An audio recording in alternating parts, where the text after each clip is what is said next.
फक्त 6 ब्रेड आणि 9 बिस्किटपासून बनवला होता असा छान असा केक आणि एक छोटी कॅडबरी घ्यायची आहे. बिस्किटांची क्रीम आणि बिस्किट वेगवेगळे करून घेतले. ते एका मिक्सरच्या जारमध्ये टाकून त्याची पावडर तयार करून घेतली. परत त्याच्यामध्ये अर्धा कप दूध टाकून त्याची पेस्ट तयार करून घेतली.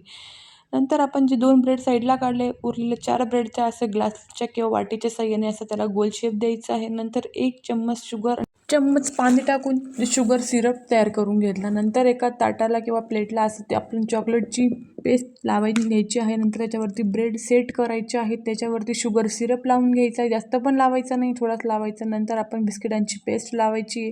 परत उरलेले ब्रेड सेट करून घ्यायचे. परत चॉकलेट सिरप आणि शुगर सिरप लावून त्याला सेट करून घ्यायचं आहे. नंतर एका स्पूनच्या साहाय्याने आजूबाजूला सर्वकडे चॉकलेट लावून घ्यायचं आहे. नंतर हे फ्रीजला अर्धा तास ठेवायचं आहे. नंतर त्याच्यावरती कॅडबरी अशा किसून टाकायची आहे.